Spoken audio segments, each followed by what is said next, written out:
High and hello, myself অনিমেন রয়। আর আজকে আমাদের হচ্ছে একটা নতুন চ্যাপ্টারের নাম হচ্ছে সাউন্ড বা শব্দ। ওকে, খুবই সহজ একটা চ্যাপ্টার, সিম্পল চ্যাপ্টার। আমরা ধীরে ধীরে দেখবো, বেশি তাড়াহুড়া করার কিছু নাই, ঠিক আছে? সো সাউন্ড বা শব্দ, ফার্স্ট অফ অল সাউন্ড বা শব্দ কি জিনিস? সাউন্ড হচ্ছে এক ধরনের এনার্জি। ওকে, এক ধরনের এনার্জি কোথা থেকে প্রডিউস হয়? যে কোনো কম্পলসীন বস্তু থেকে বা যে কোনো সনক থেকে। সনক কি জিনিস? সনক আগের দিন কথা বলেছিলাম। কি সনক হচ্ছে এমন এক ধরনের বস্তু যেটা কম্পনের ফলে বা অসিলেশনের ফলে কি হয়, শব্দ সৃষ্টি হয়, রাইট? তো কম্পনের ফলে যে বস্তু শব্দ সৃষ্টি করতে পারে সেটাকে সনক বলা হয়। ওকে, সো যে কোনো কম্পনশীল বস্তু বা সনক থেকে উৎপন্ন শক্তি যদি জড় মাধ্যমের মধ্যে দিয়ে, মানে একটা মাধ্যম দরকার পড়বে, ঠিক আছে? জড় মাধ্যম লাগবে শব্দ ট্রান্সফার হতে। জড় মাধ্যমের মধ্যে দিয়ে তরঙ্গ রূপে ছড়িয়ে পড়ে বা অগ্রসর হয়, তাই কি বলে? শব্দ বলে। ওকে, তাহলে শব্দ কি? এক, শব্দ হচ্ছে এক ধরনের শক্তি। দুই, যে কোনো কম্পনশীল বস্তু থেকে তৈরি হতে পারে, সৃষ্টি হতে পারে। তিন, শব্দ হচ্ছে এক ধরনের তরঙ্গ। এই তরঙ্গের ছড়ানোর জন্য, এই তরঙ্গের অগ্রসর হওয়ার জন্য একটা মাধ্যমের দরকার হয়। এটা 4 নম্বর পয়েন্ট। ওকে, সো শব্দ এক ধরনের শক্তি যেটা কোনো কম্পনশীল বস্তু থেকে সৃষ্টি হয়, যেটা জড় মাধ্যমের মধ্যে দিয়ে কি হয়, তরঙ্গ রূপে ছড়িয়ে পড়ে। ওকে, সো শব্দ যেহেতু এক ধরনের তরঙ্গ, তাহলে তরঙ্গের অনেক ধরনের ফ্রিকোয়েন্সি থাকবে, এক একটা তরঙ্গের এক একটা ফ্রিকোয়েন্সি থাকবে। তো যে সব তরঙ্গের ফ্রিকোয়েন্সি 20 হার্জ থেকে 20,000 হার্জের মধ্যে হয়, 20 হার্জ থেকে 20,000 হার্জের মধ্যে হয়, সেই শব্দগুলোকে আমরা শুনতে পাই। ঠিক আছে? 20 হার্জ থেকে 20,000 হার্জ মানে যে শব্দ তরঙ্গের ফ্রিকোয়েন্সি বা কম্পাঙ্ক 20 হার্জ হবে, আর যে শব্দ তরঙ্গের কম্পাঙ্ক 20,000 হার্জ হবে, তাদের মাঝে যত কিছু হবে সেগুলোকে আমরা কি করতে পারি? শুনতে পাই, আমরা শুনতে পাই। ওকে, এবার এটার আগেও থাকে 20 হার্জের থেকে কম কম্পাঙ্কেরও শব্দ যেমন থাকে, 20,000 হার্জের থেকে বেশি কম্পাঙ্কেরও শব্দ থাকে, রাইট? তো এটা যে বললাম 20 হার্জ থেকে 20,000 হার্জ, এটা একটা অ্যাভারেজ পার্সনের ক্ষেত্রে প্রযোজ্য।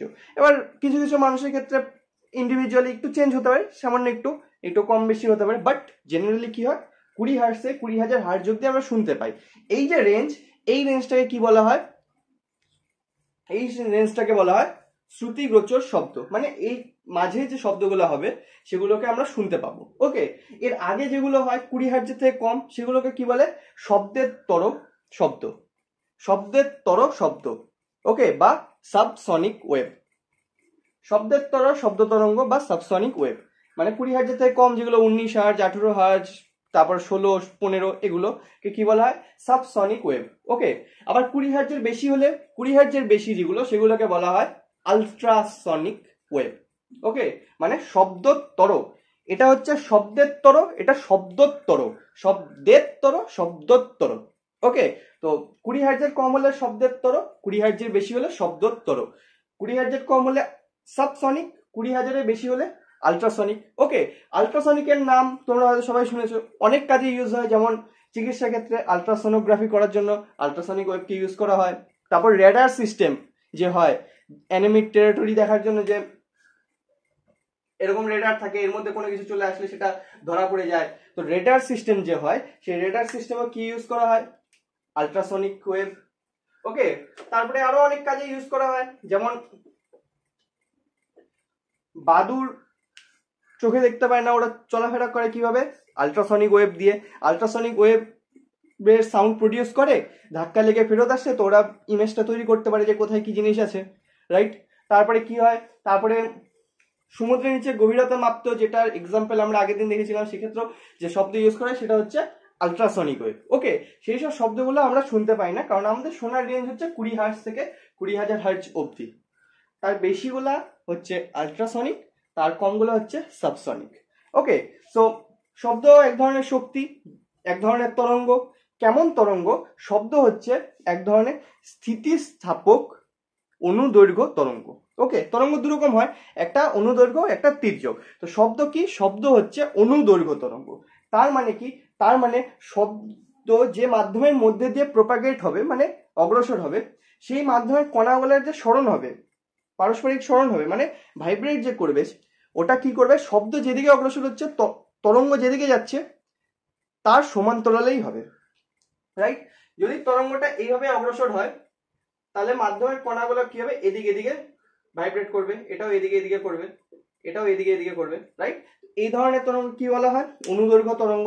তাহলে শব্দ কি, শব্দ হচ্ছে এক ধরনের অনুদৈর্ঘ্য তরঙ্গ। ওকে, শব্দের ক্ষেত্রে কি হয়, ঘনীভবন হয়, তনুভবন হয়।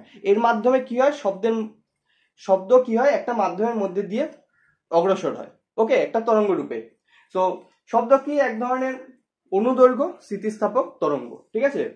তো শব্দে যেহেতু একটা তরঙ্গ, তো শব্দের ক্ষেত্রে কি হবে, অপবর্তন হবে, প্রতিফলন হবে, প্রতিসরণ হবে, ব্যতিচার হবে, এক্সেট্রা সবকিছু হবে। কিন্তু একটা জিনিস হবে না, যেটা মনে রাখার, সেটা হচ্ছে শব্দ যেহেতু অনুদৈর্ঘ্য তরঙ্গ, সেজন্য শব্দের সমবর্তন হয় না, ঠিক আছে? কেন? কারণ সমবর্তন তখনই পসিবল যখন সেই তরঙ্গটা তির্যক তরঙ্গ হয়। যে তরঙ্গ তির্যক তরঙ্গ হয় তার ক্ষেত্রে একমাত্র পসিবল কি, সমবর্তন হওয়া, ওকে?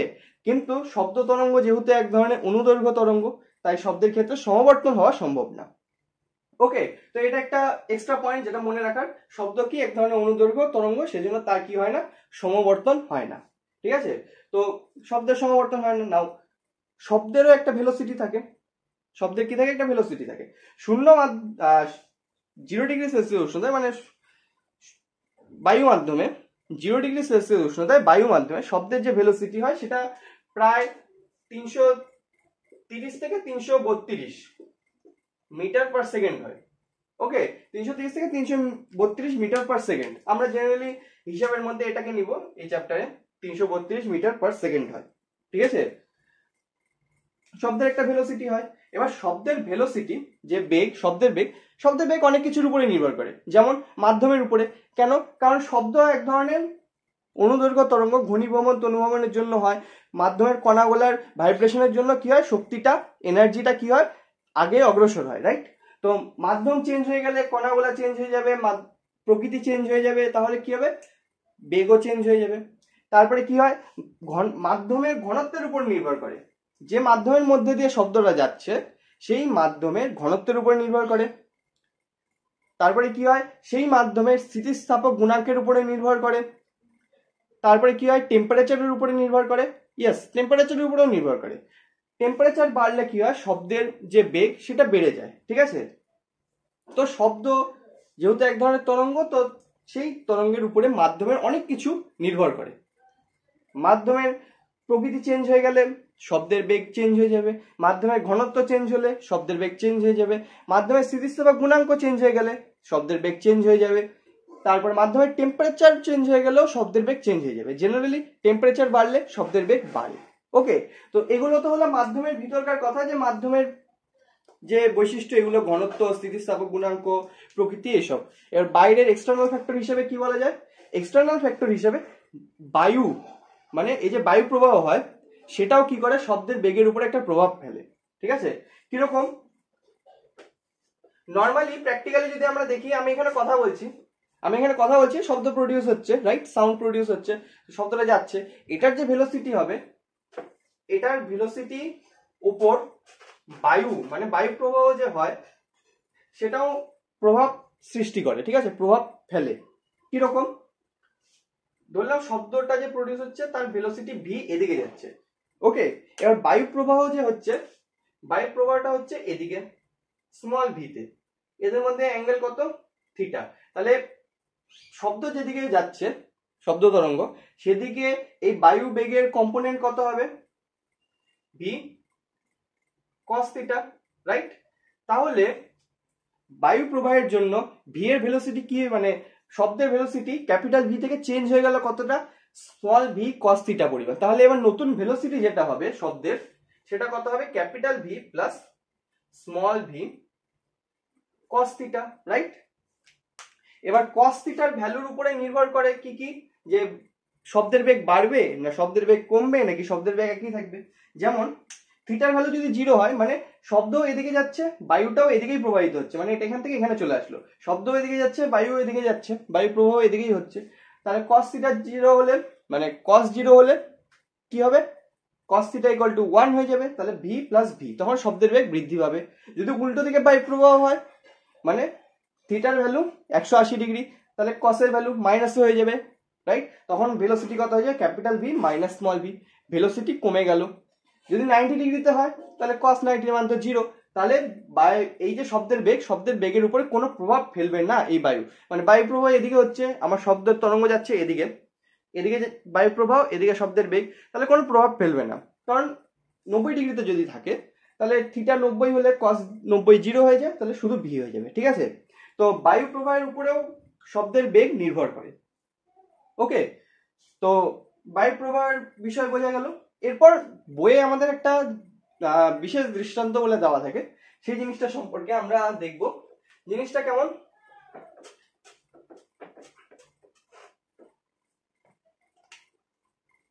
ধরলাম একটা বিল্ডিং, এটা ওকে, এই বিল্ডিং এর এখান থেকে আমি একটা পাথরকে ফেলে দিলাম।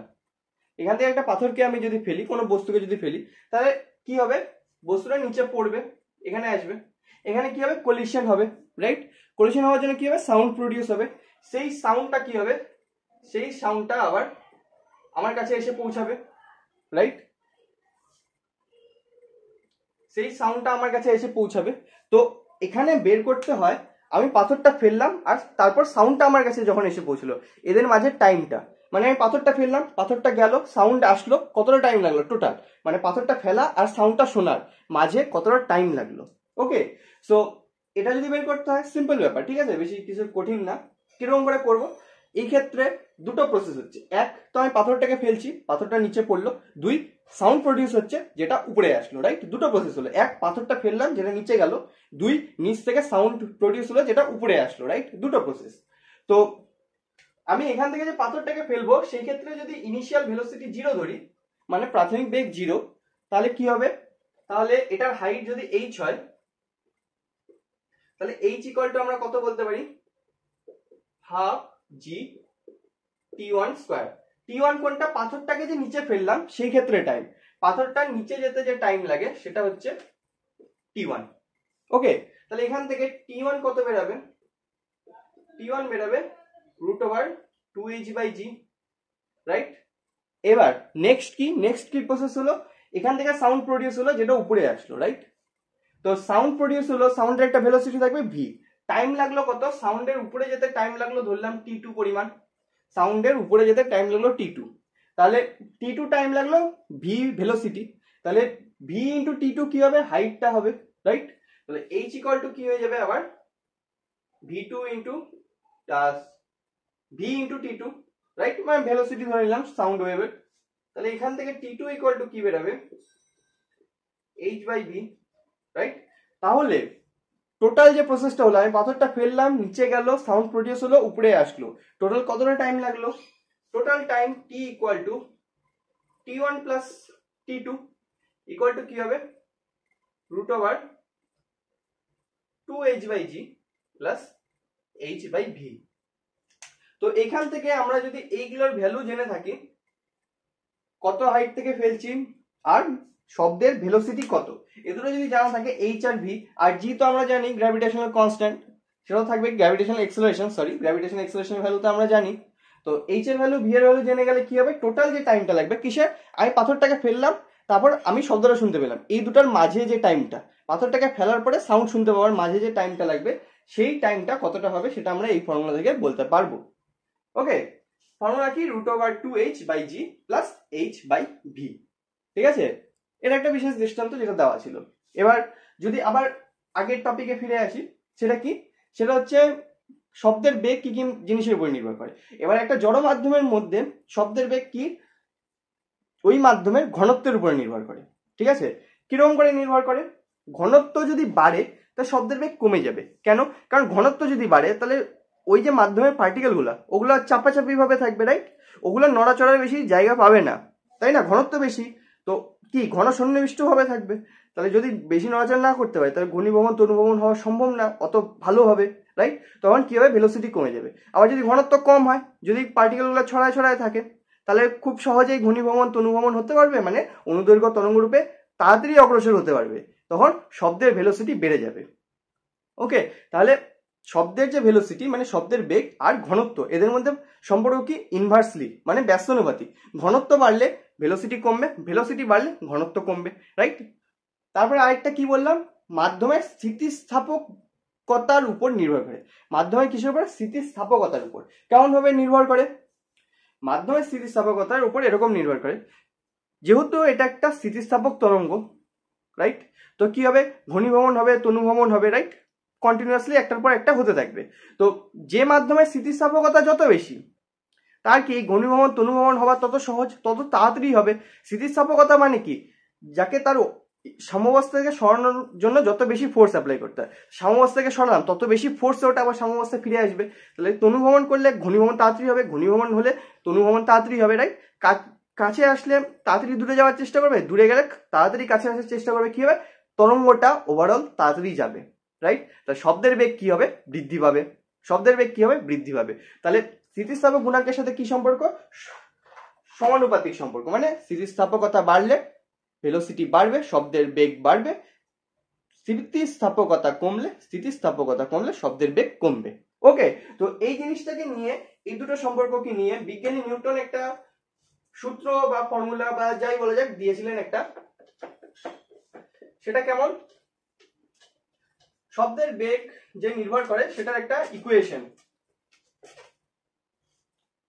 শব্দের বেগ যদি সি হয়, তাহলে সি নির্ভর করে হচ্ছে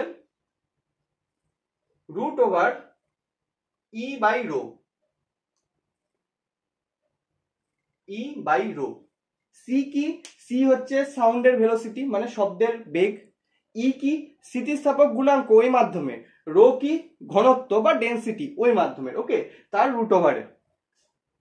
তো শব্দের বেগ নির্ভর করে স্থিতিস্থাপক গুণাঙ্কের উপরে, মাধ্যমের ঘনত্বের উপরে। কেমন ভাবে নির্ভর করে? বিজ্ঞানী নিউটন এই ফর্মুলাটা দিয়েছিলেন, যে root over E by rho এর সঙ্গে প্রপোর্শনাল হবে। ওকে, সো এটা হলো শব্দের বেগ কি কি জিনিসের উপরে নির্ভর করে। সো শব্দ কি জিনিস? এক ধরনের শক্তি। শব্দ কি? এক ধরনের স্থিতিস্থাপক অনুদৈর্ঘ্য তরঙ্গ, রাইট? শব্দের ক্ষেত্রে সমাবর্তন হয় না যেহেতু অনুদৈর্ঘ্য। শব্দের যে বেগ হয় সেটা কি কি জিনিসের উপর নির্ভর করে? মাধ্যমের প্রকৃতির উপর নির্ভর করে, তার স্থিতিস্থাপকতার উপর নির্ভর করে, তার ঘনত্বের উপর নির্ভর করে, তার টেম্পারেচারের উপরে নির্ভর করে, তারপরে এক্সটার্নাল ফ্যাক্টর হিসেবে বায়ু প্রবাহের উপর নির্ভর করে, আরো অনেক জিনিস আছে যেগুলোর উপর নির্ভর করবে। ঠিক আছে, তারপরে কি হয়, তারপরে একটা বিশেষ দৃষ্টান্ত, মানে প্র্যাকটিক্যাল অ্যাপ্লিকেশন টাইপের, পাথর ফেললাম, নিচে গেল, উপরে আসলে কতটা টাইম লাগলো টোটাল সেটা। ওকে, সো আজকের জন্য এটুকুই এই জিনিসগুলো, কারণ চ্যাপ্টার সহজ, বেশি কঠিন কিছু না। ধীরে ধীরে দেখবো, আস্তে আস্তে দেখবো। এরপরের দিন দেখবো হচ্ছে গ্যাস মাধ্যমের মধ্যে দিয়ে শব্দের যে ভেলোসিটি হয় সেটার ক্ষেত্রে দুটো ইকুয়েশন থাকে, এক নিউটনের সমীকরণ, আর দুই সেই সমীকরণটা কিছুটা ঠিক না হওয়ার জন্য বিজ্ঞানী ল্যাপ্লাস সেটাকে কারেকশন করেছিলেন, তো ল্যাপ্লাসের কারেকশন সম্পর্কে দেখবো। ওকে, সো এইসব দিয়েই ওভারঅল গোটা চ্যাপ্টার। ঠিক, তো সিম্পল চ্যাপ্টার, সহজ চ্যাপ্টার, পড়তে থাকো, হয়ে যাবে। সো আজকের জন্য এটুকুই, দেখা হচ্ছে নেক্সট দিন, নেক্সট সেশনে। টাটা।